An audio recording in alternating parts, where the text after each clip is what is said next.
Assalamualaikum warahmatullahi wabarakatuh. Perkenalkan, saya Dian Efriza, NIM 4120220223. Di sini saya akan menjelaskan materi tentang pasar dalam konsep manajemen pada mata kuliah manajemen pemasaran. Yang pertama, tujuan pembelajaran. 1. Memahami pengertian pasar dalam konteks manajemen. 2. Mengetahui jenis-jenis pasar. 3. Menganalisis peran pasar dalam strategi manajemen. 4. Memahami dinamika pasar dalam pengambilan keputusan manajerial. Pengertian pasar. Definisi pasar: ruang, platform, atau sistem tempat bertemunya penjual dan pembeli untuk melakukan transaksi barang atau jasa. Pasar dalam manajemen berfokus pada proses penciptaan nilai dan interaksi dengan pelanggan. Komponen utama pasar. Yang pertama, penjual, pihak yang menyediakan produk atau jasa. Yang kedua, pembeli, pihak yang membutuhkan produk atau jasa. Yang ketiga, produk atau jasa adalah barang atau layanan yang dipertukarkan. 4. Transaksi, proses pertukaran yang melibatkan nilai, uang atau barter. Selanjutnya, jenis-jenis pasar.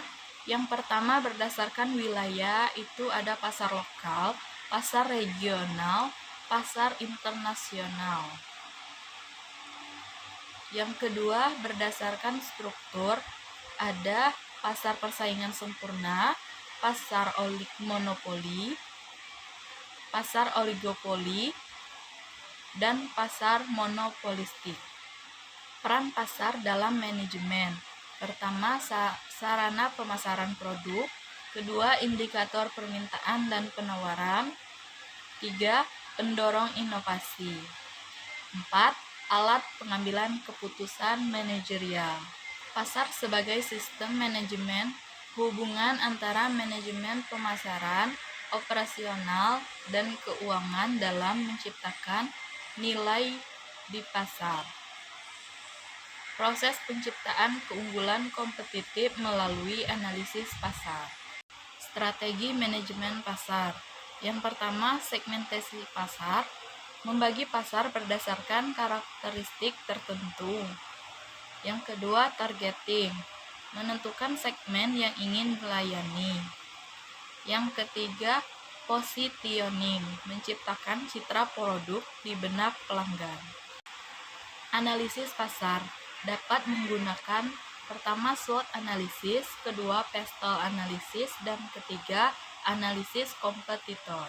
Selanjutnya, inovasi dalam pasar. Pertama, transformasi digital dalam pasar seperti e-commerce atau marketplace. Peran teknologi dalam manajemen hubungan pelanggan atau CRM. Pasar dan perubahan perilaku konsumen.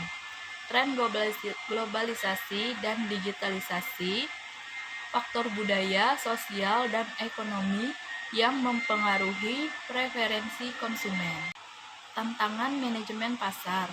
Yang pertama, persaingan yang ketat. Yang kedua, perubahan teknologi. Yang ketiga, regulasi dan kebijakan pemerintah.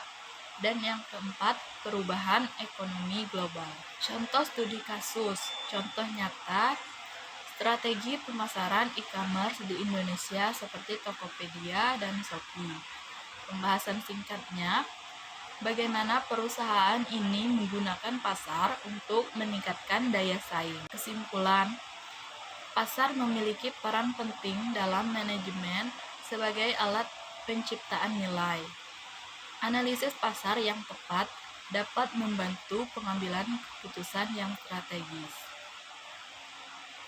Manajer harus selalu beradaptasi dengan dinamika pasar untuk menciptakan keunggulan. Demikianlah penjelasan materi dari saya. Saya akhiri. Wassalamualaikum warahmatullahi wabarakatuh.